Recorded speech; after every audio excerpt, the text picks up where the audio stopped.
দিতে হচ্ছে। আমি পরিচয় করিয়ে দিচ্ছি যারা আমাদের মাঝে আছেন। আমার বাঁদিকে, ঠিক বাঁদিকে আছেন শ্রীমতী কৃষ্ণা গৌড়, যিনি মধ্যপ্রদেশের এমএলএ এবং আমাদের ওবিসি মোর্চার ন্যাশনাল ভাইস প্রেসিডেন্ট। আমার ডান দিকে আছেন মাননীয় শ্রী রাহুল নাগার, তিনি আমাদের ওবিসি মোর্চার IT incharge, central OBC Morcha committee তার আইটি ইনচার্জ আছেন। এছাড়াও আমাদের রাজ্য ওবিসি মোর্চার সভাপতি মাননীয় শ্রী অজিত দাস এবং তার পুরো টিম আমাদের সাথে এখানে উপস্থিত আছেন। ভারতীয় জনতা ওবিসি মোর্চা পশ্চিমবঙ্গে হিন্দু ওবিসিদেরকে নিয়ে যে বঞ্চনা মমতা বন্দ্যোপাধ্যায়ের আমলে শুরু হয়েছে, সেই বঞ্চনাকে আন্দোলনাত্মক রূপে নিয়ে যাওয়ার জন্য গ্রামে গ্রামে চলো এবং ঘরে ঘরে চলো এই অভিযান চালু করছে। 6 এপ্রিল আমাদের পার্টির প্রতিষ্ঠা দিবস, আপনারা জানেন। সেই প্রতিষ্ঠা দিবস থেকে শুরু করে বাবা সাহেব আম্বেদকর, ডক্টর ভীমরাও আম্বেদকরের জন্মদিন 14 এপ্রিল পর্যন্ত এই সময়কাল জুড়ে ভারতীয় জনতা ওবিসি মোর্চা গ্রামে গ্রামে যাবে, বিশেষত যে গ্রামগুলোতে ওবিসি সমাজের কনসেন্ট্রেশন বেশি, জনঘনত্ব বেশি, এবং সেখানে ওবিসি সমাজের সাথে যোগাযোগ করবে এবং তাদের মাঝে কেন্দ্রীয় সরকার ওবিসি সমাজের জন্য কি কি কাজ করেছে এবং সেই কাজকে আপনারা শেয়ার করেছি। সেই কাজ যে কেন্দ্র সরকার আসার আগে ওবিসি সমাজের কি অবস্থা ছিল, এই কেন্দ্রীয় সরকার আসার পর ওবিসি সমাজের জন্য কি কি ব্যবস্থা করেছে। যেমন ব্যাকওয়ার্ড ক্লাস কমিশনকে সাংবিধানিক যে দায়িত্ব বলুন বা স্বীকৃতি বলুন, সেই স্বীকৃতি দিয়েছে আমাদের নরেন্দ্র মোদী সরকার। এছাড়াও রাজ্যগুলির হাতে ক্ষমতা দিয়েছে যে ওবিসি নির্ণয়ের জন্য, যা বহুদিন ধরে রাজ্যগুলির দাবি ছিল। এছাড়াও মৎস্যজীবী সম্প্রদায় পশ্চিমবঙ্গে যারা আছেন, মূলত তারা ওবিসি সম্প্রদায়ের মধ্যে পড়েন, তাদের জন্য 10,000 কোটি টাকার প্যাকেজ থেকে শুরু করে বিভিন্ন কেন্দ্রীয় বিদ্যালয়ে ওবিসি ছাত্রদের জন্য রিজার্ভেশন, ইকোনমিক্যালি উইকার সেকশনের জন্য রিজার্ভেশন, এরকম প্রচুর কাজ আমাদের কেন্দ্রের মোদী সরকার করেছেন এবং তার লিস্ট বা সূচি আপনাদের সামনে আমরা রেখেছি। আমি এই জিনিসটাকে হিন্দিতে রিপিট করে দিচ্ছি ন্যাশনাল मीडियाর জন্য।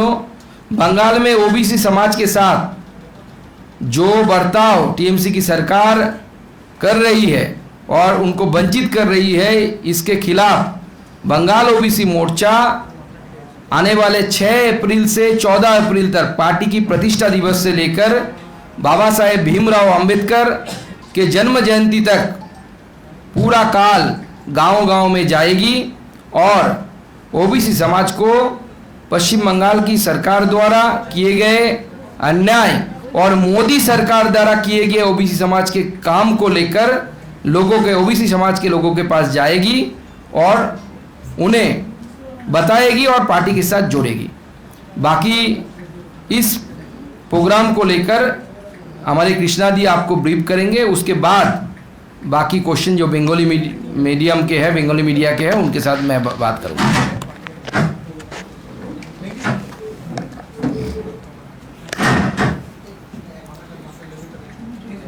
आज की इस पत्रकार वार्ता में प्रिंट मीडिया और इलेक्ट्रॉनिक मीडिया के सभी पत्रकार बंधुओं का बहुत बहुत स्वागत करती हूं। और सबसे पहले मैं अपना परिचय देना चाहूँगी कि ओबीसी मोर्चा की national vice president, Madhya Pradesh OBC commission की मेंबर और गोविंदपुरा विधानसभा क्षेत्र से विधायक।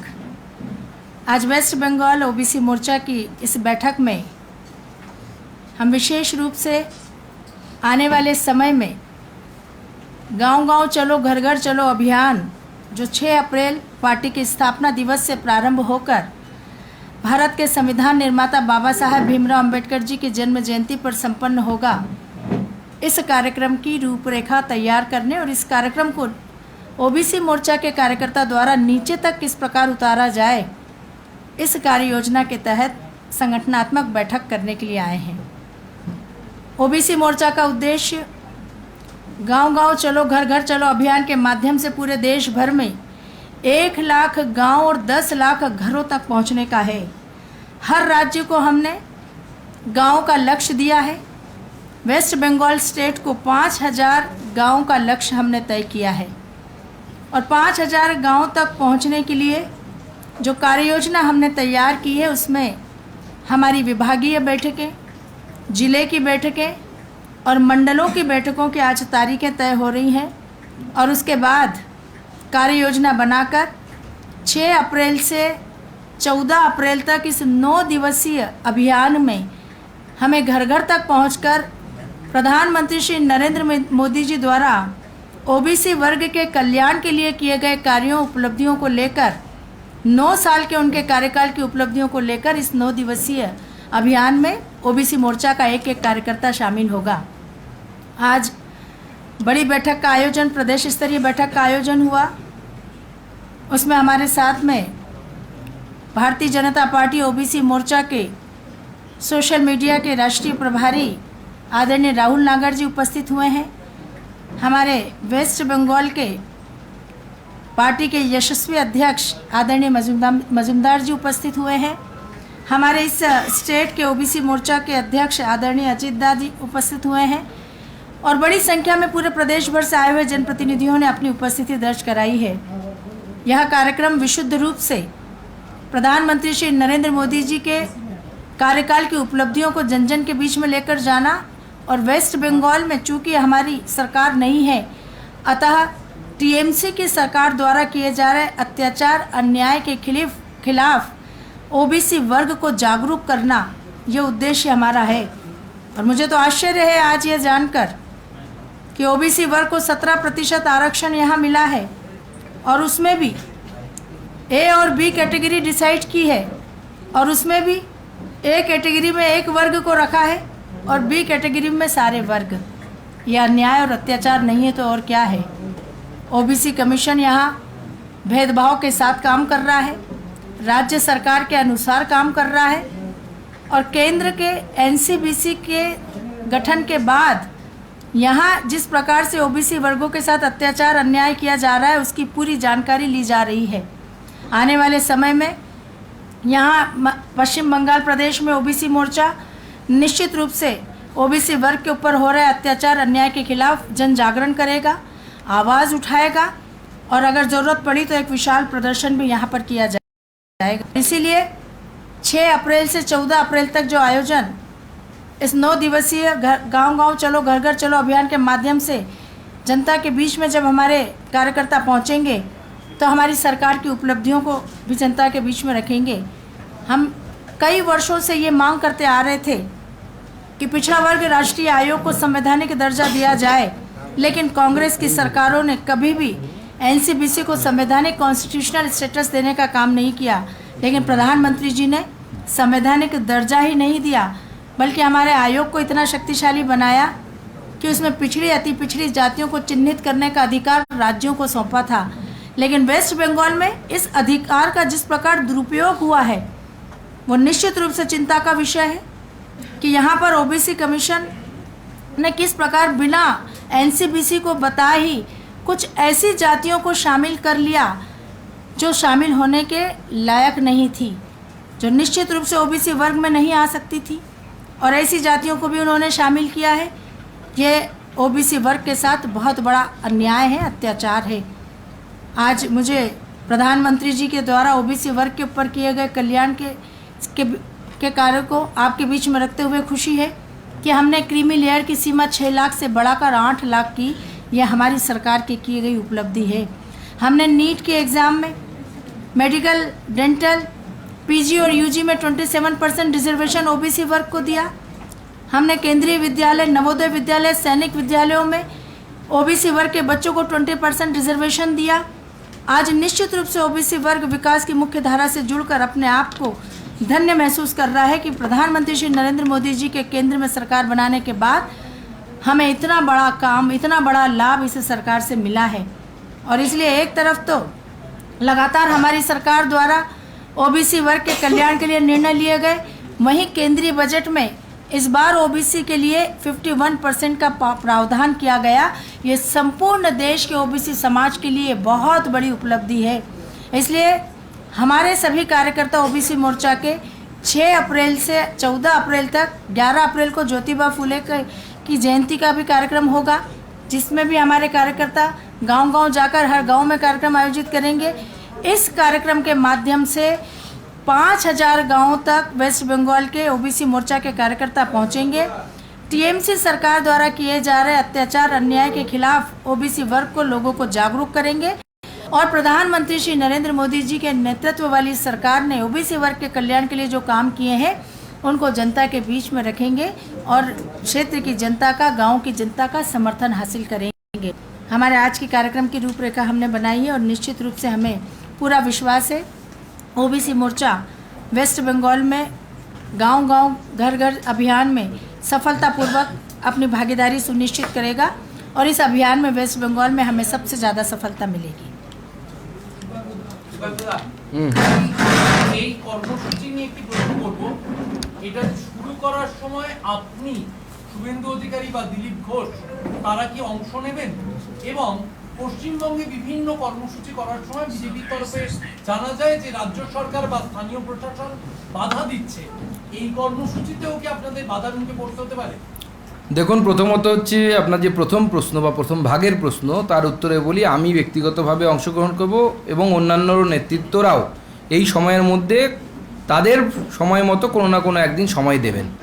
এবং দিলীপদা তো স্বয়ং ঘোষ সম্প্রদায় থেকে আসেন, অর্থাৎ তিনি নিজেই ওবিসি, তো তার পার্টিসিপেশন খুব ভালো হবে বা বেশি করে আমরা করাবো এরকম আমাদের ইচ্ছে আছে। তার সাথে সাথে বলে রাখি যে পশ্চিমবঙ্গ পুলিশ বা প্রশাসন বাধা দেবে না এটা ভাবাই যায় না, তো বাধা দিতে পারে। আমরা মনেই করি না যে প্রশাসন আছে এখানে, ওই কিছু লোক খাকি ড্রেস পরে ঘুরে বেড়ায়, কলকাতাতে সাদা ড্রেস পরে ঘুরে বেড়ায়, এই পার্থক্য। যেমন কিছু গো অ্যাজ ইউ লাইকে যেরকম ড্রেস পরে ঘুরে বেড়ায় তার থেকে বেশি কিছু নেই এখানে। তো ওরা ঘুরে বেড়াবে ওদের যে কাজ করবে, আমরা আমাদের কাজ করবো।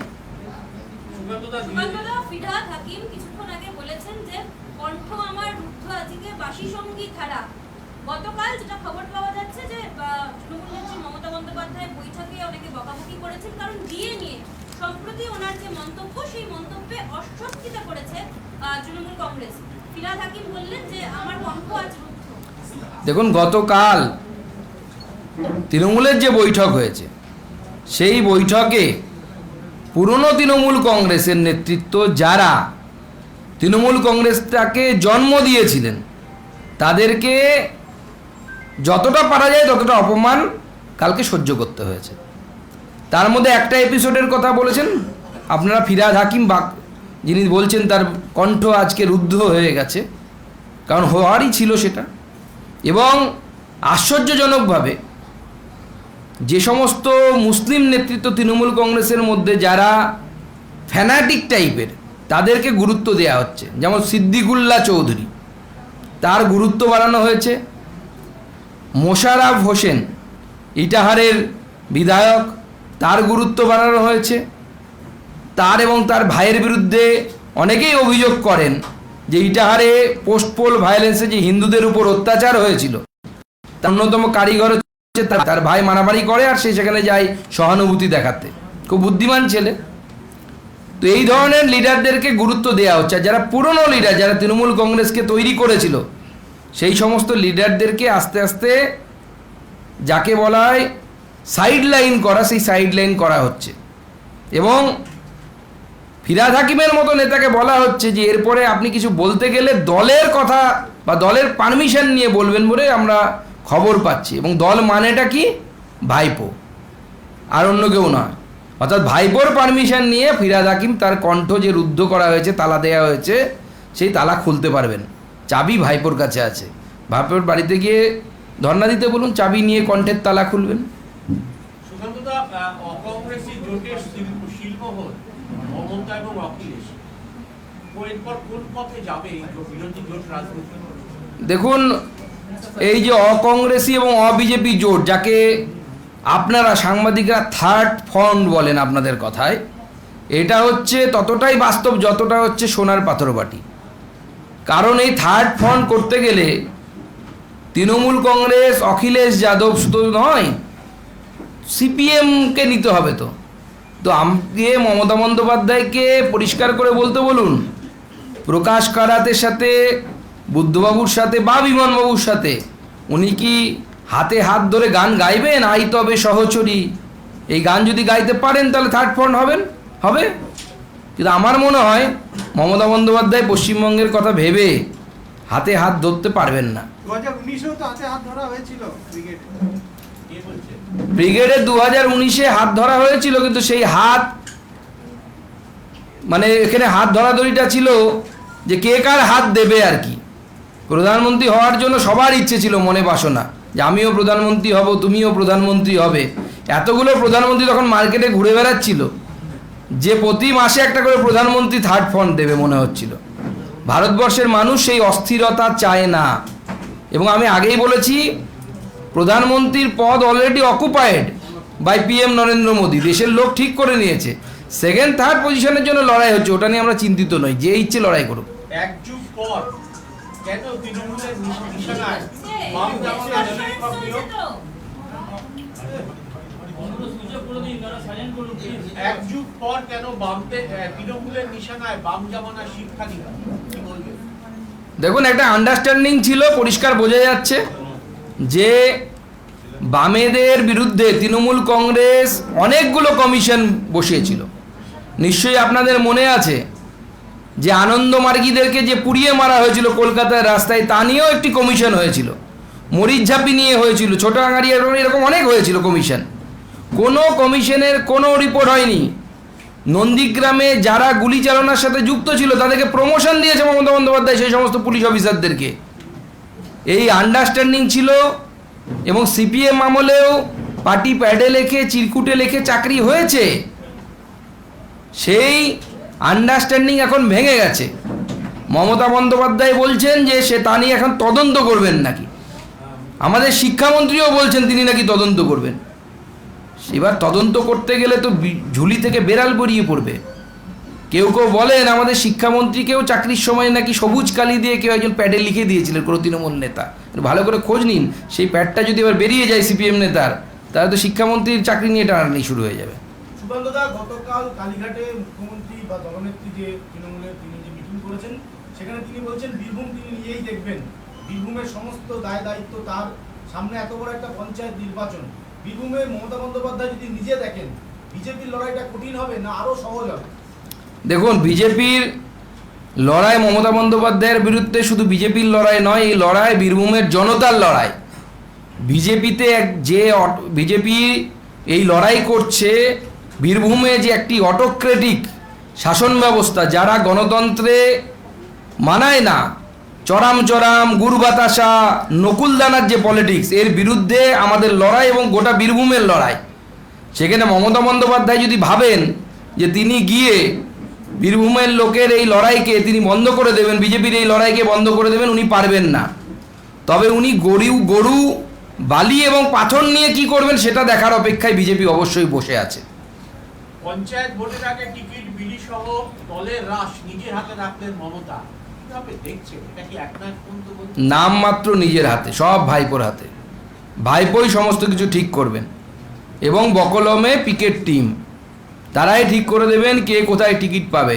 এবং এই পুরো বিষয়টা তৃণমূল কংগ্রেসের যে পুরনো লিডার যারা ছিলেন, আমি বারবার যাদের কথা বলছি, যারা তৃণমূল কংগ্রেস দলটাকে তৈরি করেছেন, তাকে কৈশোর থেকে যৌবনে নিয়ে এসেছেন, সেই সমস্ত নেতাদেরকে বারবার অপমানিত করা হচ্ছে, তাদের উপর অবিশ্বাস করা হচ্ছে এবং আমলাতন্ত্র এবং কিছু বেসরকারি সংস্থা যাদের নাম বললাম, আইপ্যাক, তাদের হাতে সমস্ত বিষয়টি পরিচালনা করা। পেছনে যিনি আছেন তিনি সমস্ত কিছু পরিচালনা করবেন, অর্থাৎ ভাইপো পরিচালনা করবেন পুরো দল, পুরনো নেতাদেরকে দূরে সরিয়ে রেখে। এবং কতদিন আত্মসম্মান হারিয়ে কণ্ঠ আমার রুদ্ধ আজিকে করে তৃণমূলের এই সমস্ত পুরনো নেতারা থাকবেন, এটাই এখন দেখার। তৃণমূলের দুই সাংসদ অধীর চৌধুরীর সাথে সরাসরি যোগ রেখেছেন, এই অভিযোগ কেউ করছেন না, স্বয়ং দলের সুপ্রিমো করছেন। এবং গতকাল কালীঘাটের বৈঠকে তিনি বলেছেন, এবং তিনি এটাও বলেছেন যে আপনারা সিপিএম এবং কংগ্রেস যৌথভাবে তৃণমূলকে বিভিন্নভাবে হেনস্থা করার চেষ্টা করছেন। দেখুন, সমস্যা হচ্ছে আমরা যখন কেন্দ্র সরকারে আছি, আমাদের কেন্দ্র সরকারের অধীনস্থ সিবিআই বা ইডি যখন পশ্চিমবঙ্গে ছাপা মারছে বা টাকা ধরছে বা তদন্ত করছে, কংগ্রেস বলছে ঠিক হয়েছে, সিপিএম বলছে ঠিক হয়েছে। আবার সেই ইডি সিবিআই যখন কেরলে যাচ্ছে তখন সিপিএম বলছে না ঠিক হয়নি, তৃণমূল বলছে ঠিক হয়েছে, কংগ্রেস বলছে ঠিক হয়েছে। কংগ্রেস নেতা রাহুল গান্ধী বলছেন যে সিবিআই আমার বিরুদ্ধে স্টেপ নেয়, পিনারাইয়ের বিরুদ্ধে কোনো স্টেপ নেয় না, পিনারাই চোর। কংগ্রেস এখানে বলছে তৃণমূল চোর, অর্থাৎ প্রত্যেকটি চোর একে অপরকে চোর বলছে, আর প্রত্যেকে আমাদেরকে দোষ দিচ্ছে আমরা চোরদেরকে ধরছি কেন, যে যার নিজের স্বার্থে নিয়ে। অতএব কোন সাংসদ ওনার কংগ্রেসের সাথে যোগাযোগ রেখেছে তিনি হয়তো এই ভোটের কথা ভেবে বলেছেন, ওনাকে আরেকটু ভালো করে খোঁজ নিতে বলুন। ওই 2 সাংসদ না, অনেক সাংসদ অনেকের সাথে অনেক দলের সাথে যোগাযোগ রাখছেন। আপনাদের সঙ্গে কে রাখছে? আপনাদের সাথে- বলবো কেন? কজন রাখছে? আপনাকে বলবো না, কজন রাখছে? ওটাও বলবো না, সংখ্যাটা বলুন। সারপ্রাইজ গিফট হবে। আপনি যদি কেউ না পঞ্চায়েত আছে ভোটের আগে সেটা কবে? এই উপহার পঞ্চায়েত ভোটের আগে সেটা কবে? উপযুক্ত পরিস্থিতি আসুক তখন হবে। মানে লোকসভা নির্বাচনের আগে আসবে বলছেন, এটা বলাই যায়। আমি বলিনি, আপনি বলছেন। একটু আগে আপনি একটি টুইট করেছেন যেখানে 80 লক্ষ চাকরির প্রতিশ্রুতি এবং 819 জনকে চাকরি না দিতে পারা, তাই নিয়ে আপনি একটি টুইট করেছেন মুখ্যমন্ত্রী মমতা বন্দ্যোপাধ্যায় সম্পর্কে। একটু যদি খোলসা করে বলেন। 2018 সালে নোটিফিকেশন বেরিয়েছিল যে 800 সামথিং পোস্ট, 819টি পোস্ট, সেখানে হসপিটাল ম্যানেজমেন্টের জন্য মাননীয় মুখ্যমন্ত্রী ক্রিয়েট করেছেন। 18 সাল থেকে আজ অবধি এখনো পর্যন্ত রিক্রুটমেন্ট করতে পারেননি, এবং তিনি বলছেন যে শিল্পায়ন হবে এবং এই কয়েক পঞ্চায়েত ভোটের আগে প্রায় আমরা 80 লক্ষ লোককে চাকরি দিয়ে দেব। তো যদি যে সরকারি নিজের ডিপার্টমেন্টে, অর্থাৎ স্বাস্থ্য বিভাগ তো মাননীয় মুখ্যমন্ত্রীর আন্ডারে আছে, এত বছর ধরে 18 থেকে 3 বছর হয়ে গেল, তিনি 800 জনকে রিক্রুটমেন্ট করে উঠতে পারেননি সরকারি ব্যবস্থাপনায়, তাহলে বেসরকারি ক্ষেত্রে যে 80 লক্ষ চাকরি দেবেন উনি বলছেন, আমি যে বলেছিলাম যে এটা ভাওতা দেয়া হচ্ছে, মিথ্যে কথা বলা হচ্ছে, সেটা প্রমাণ করার জন্য আমরা তথ্য প্রমাণ সহ তুলে ধরেছি যে মুখ্যমন্ত্রী যতবার এরকম ভোট আসে ততবার বাংলার জনগণকে মিথ্যে কথা বলেন। আগামী ভোটে আবার বলবেন, তারপরের ভোটে যদি সুযোগ থাকে ওনার আবার বলবেন। বিয়ের মঞ্চে নওশাদ সিদ্দিকী তিনি অনশন করছেন, তিনি একটা কথা হচ্ছে, তিনি চর মারতে গিয়েছিলেন এক ব্যক্তি, কথা বলার ছলে তার কাছে গিয়েছিলেন, তাকে ধাক্কা এবং চর মারার অভিযোগ, চক্রান্ত দেখছেন? হতে পারে, হয়তো পুলিশি তদন্ত হওয়া উচিত। নওশাদ সিদ্দিকীর এই যাওয়া নিয়ে কি বলবেন? 51তম অবস্থানের দিন, অনশন চলছে, যদিও কোনো সমাধান এখনো অধরা, এবং আজকে থেকে ডিজিটাল অসহযোগ শুরু করলেন রাজ্য সরকারের এই আন্দোলনকারী কর্মীরা। দেখুন, আমাদের অবস্থান আমরা আগেই স্পষ্ট করেছি, আমরা শিক্ষকদের এই ডিএর যে তাদের যে দাবি, সেই দাবিকে এবং তাদের আন্দোলনকে আমরা নৈতিকভাবে সমর্থন করছি। আমরা মনে করি তাদের ডিএ পাওয়ার অধিকার আছে, তাদের প্রতি কৃপা করে দিয়ে দেয়া হচ্ছে না, এটা তাদের নৈতিক অধিকার, এবং সেই নৈতিক অধিকার পাওয়ার তাদের অধিকার আছে। তাদের যারা যে কাজ করেন, সে কর্মসংস্থানের যে জায়গা তাদের, সেই জায়গায় তারা যথেষ্ট পরিশ্রম করেন এবং তাদের এই ডিএ পাওয়া উচিত। এই সরকার ডিএ দিতে পারবে না, কারণ সরকারের রোজগার নেই। সরকার ডোল পলিটিক্সে এমনভাবে যুক্ত হয়ে গেছে, অর্থাৎ উপঢৌকন দেওয়ার পলিটিক্সে, রাজনীতিতে নিজেদেরকে নিঃস্ব করে ফেলেছে, এবং যেটুকু উপঢৌকন চলছে সেটাও কারো না কারো অধিকারকে বঞ্চিত করে। যেমন প্যারা টিচারদের মাইনে কেন্দ্র সরকার যেটা দেয় সেটা হচ্ছে 60%, 40% টাকা রাজ্য সরকারের দিয়ে তাদেরকে মাইনে দেওয়ার কথা। কেন্দ্রের টাকা থেকে 40% তো দিচ্ছেই না, প্লাস কেন্দ্রের টাকা থেকে টাকা কেটে স্কুলের ব্যাগ, বড় লেখা, তার সাথে সাথে সাইকেল, এরকম অনেক কিছু খরচ করছে রাজ্য সরকার। এটা হচ্ছে কেন্দ্র সরকারের টাকা থেকেই কেটে করা হচ্ছে, বঞ্চিত করা হচ্ছে কাদেরকে? যারা গরিব প্যারা টিচার, তাদের মাইনে বাড়ছে না।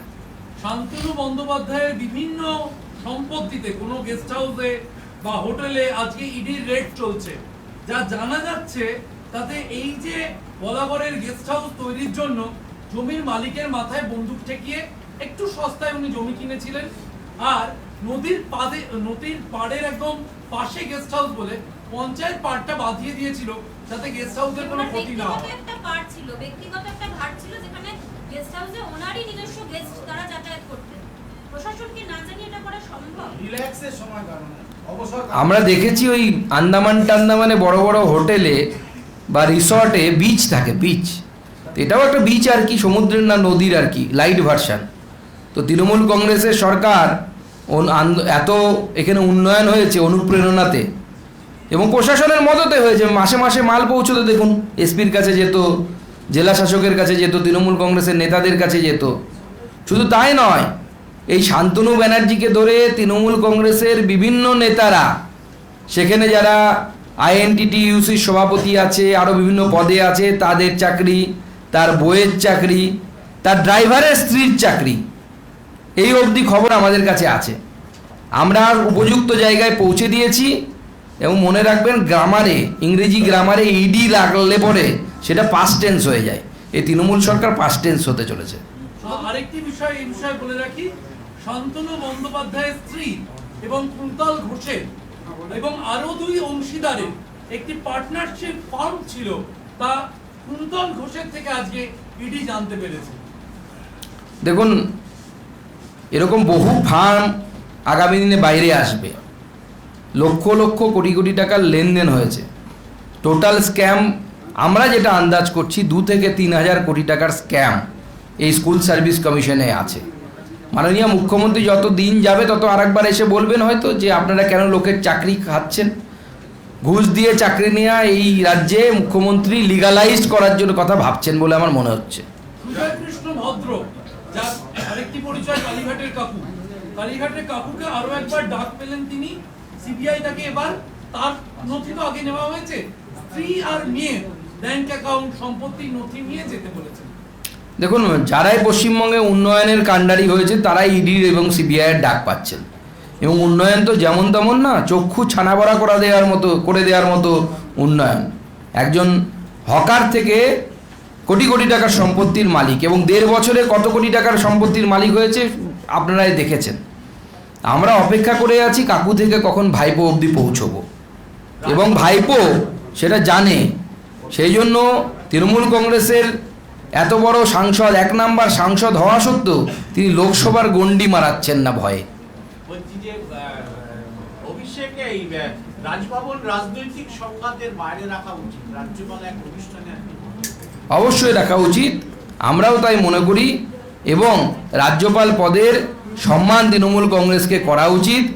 রাজ্যপালকে দিয়ে এমন কাজ করানো উচিত নয় যে যারা ভিসি হওয়ার যোগ্য না তাদের নাম পাঠিয়ে রাজ্যপালকে বাধ্য করা হয় যেন তারা সেই নামে টিক মারে রাজ্যপাল।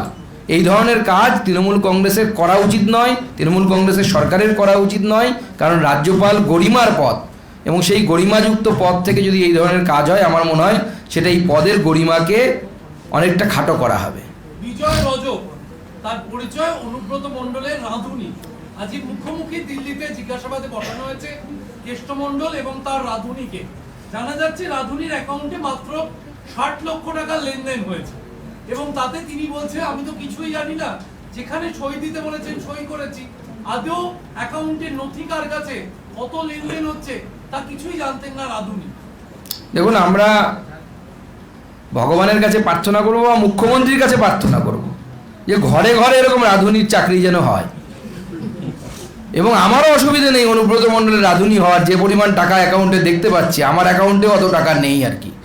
তো অনুব্রত মণ্ডলের রাঁধুনি যদি হওয়া যায় এবং 60 লক্ষ টাকা যদি পাওয়া যায়, তো আমাদের বেকার যুবকরা যাবে, কি আছে। এরকম মুখ্যমন্ত্রীকে অনুরোধ করব, যত তৃণমূল নেতা আছে তাদের রাঁধুনির পদ আপনি বের করুন, বিজেপি আপনার হয়ে অ্যাডভার্টাইজমেন্ট করে দেবে, এবং সেখানে আমাদের রাজ্যের বেকার যুবকরা অ্যাপ্লিকেশন করবে। জিতেন্দ্র তিওয়ারি অ্যারেস্ট হয়েছেন যমুনা এক্সপ্রেস থেকে, তাকে গ্রেফতার করা হয়েছে। জিতেন্দ্র তিওয়ারি মানে আসানসোলে জিতেন তিওয়ারি। তৃণমূল কংগ্রেস দেখুন ওনাকে এবং ওনার স্ত্রীকে হ্যারাস করার জন্য বারবার এই ধরনের কাজ করছেন। এবং উনি যে একটি ওনার এনজিও আছে, সেই এনজিওর ব্যানারে একটি বস্ত্র বিতরণের অনুষ্ঠান হয়েছিল। সেই বস্ত্র বিতরণ অনুষ্ঠানে একটা দুর্ঘটনা ঘটে, কিছু লোকের প্রাণ যায়, আপনারা জানেন, তার জন্য আমরা অত্যন্ত দুঃখিত। কিন্তু যাদের প্রাণ যায় তাদের মধ্যে থেকে একটি মাত্র লোক, তাকে দিয়ে কমপ্লেন করানো হয় এবং তার পরিপ্রেক্ষিতে এই গ্রেপ্তার। এবং মনে রাখবেন, এই ব্যক্তি যে নাকি বস্ত্রদানে বা যার পরিবার বস্ত্রদানে বস্ত্র নিতে এসেছিল, জামা কাপড় নিতে এসেছিল, সে সুপ্রিম কোর্ট অবধি যাচ্ছে লয়ার নিয়ে জিতেন্দ্র তিওয়ারিকে অ্যারেস্ট করানোর জন্য। আপনারা নিশ্চয়ই জানেন হাইকোর্ট বা সুপ্রিম কোর্টে একজন লয়ারের কত ফিজ হয়। যে ব্যক্তি এই ফিজ দিতে পারেন তিনি কি জামা কাপড় দান হলে বা শাড়ি দান হলে সেখানে শাড়ি নিতে লাইন দেবেন? পেছনে পুরো তৃণমূল কংগ্রেসের চক্রান্ত। গত কয়েকদিন আগে রাত্রিবেলা জিতেন্দ্র তিওয়ারির বাড়িতে পুলিশ গেছিল, তার সিসিটিভি ফুটেজ আমার কাছে আছে।